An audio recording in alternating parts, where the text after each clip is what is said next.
segment voiture d'occasion de la semaine vous est présenté par autousager.ca, propulsé par l'Amvoc. Parce que vendre des véhicules d'occasion, c'est notre profession.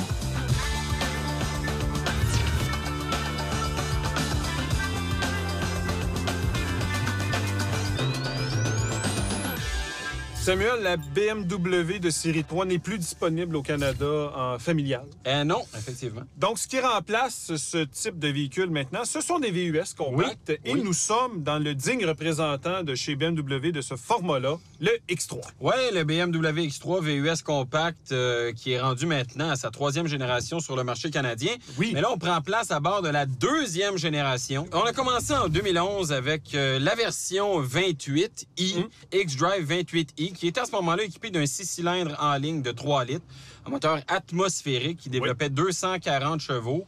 Ça, c'était pour l'année modèle 2011, mais en 2012, l'année d'après, on est arrivé à ce moment-là avec un 6 cylindres en ligne, toujours 3 litres, mais turbo-compressé, 300 chevaux, 300 livres-pieds de couple. C'était la version de performance. Oui, effectivement, qu'on appelait 35i, qui était justement donné un niveau de performance qui était plus intéressant. Non. 2013, on est arrivé avec un nouveau moteur 4 cylindres turbo-compressé qui enlevait le 6 cylindres 3 litres atmosphérique de la version 28i. Oui. Donc, un 4 cylindres aussi de 240 chevaux, mais 260 livres-pieds de couple. Donc, un peu plus de couple que le 6 cylindres. Et beaucoup plus économe de carburant. Plus économe de carburant également. Et c'est ce moteur-là qui a terminé la génération jusqu'en 2017. Ouais. Et c'est d'ailleurs ce 4 cylindres-là qu'on a ici sous le capot de notre véhicule. Ouais.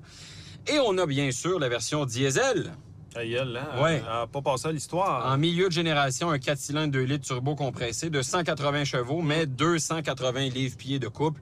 Très peu vendu dans le X3 ici au Canada. Ouais. Même s'il était disponible, disons que les gens achetaient plutôt le 4 cylindres 2 litres turbo compressé à essence. C'est un moteur qui livrait la marchandise. Oui, vraiment. Bon, transmission automatique à 8 rapports et rouage intégral, c'est de série partout. Bien évidemment, on est chez BMW, l'intégrale X-Drive. D'ailleurs, rouage très compétent dans toutes les conditions. Il faut quand même le souligner. Oui, effectivement. Ce dont il faut parler, bien sûr, c'est la fiabilité, problèmes qui ont été présents sur cette génération de véhicules. Ouais. Surtout, le principal problème, en fait, a touché le 4 cylindres 2 litres là, dont on a parlé, qui est arrivé en milieu de génération de 2013 à 2015, début 2015. Beaucoup de problèmes avec le guide de la chaîne de distribution qui provoquait carrément l'étirement de la chaîne et pouvait même faire sauter le moteur parce que les pistons allaient frapper dans les soupapes de la tête du moteur. À partir de 2015, on a corrigé la pièce. On a éloigné ce problème-là.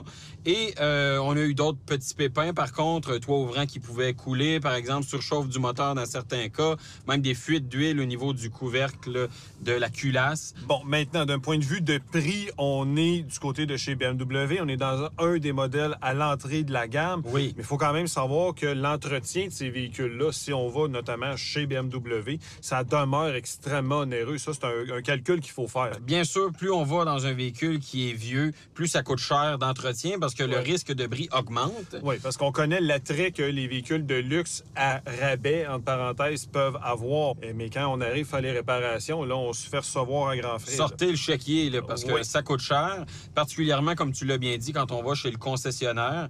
Heureusement, il y a des ateliers qui se spécialisent dans les marques allemandes, qui ont une bonne connaissance des produits, connaissent la façon de réparer les problèmes les plus fréquents qu'on peut obtenir. Un des avantages avec le X3, c'est que ce sont des composants qui étaient répandus dans la gamme, autant dans la série 3 que d'autres modèles.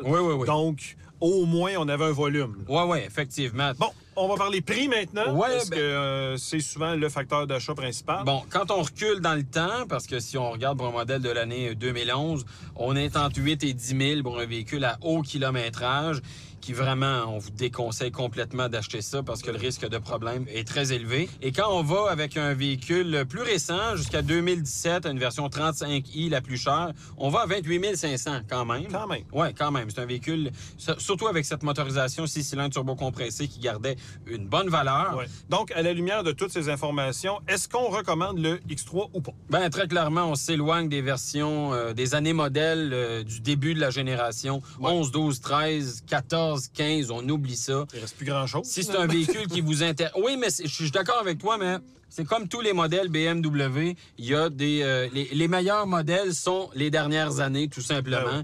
On avait beaucoup de problèmes, mais dans les dernières années, ça se normalise. Tant et si bien que si vous voulez un X3, c'est 2016, 2017, 4 cylindres ou 6 cylindres. On évite le diesel. Oui. Et dans ces paramètres-là, ça peut fonctionner, mais gardez-vous un budget pour l'entretien parce que ça va coûter cher. Ouais.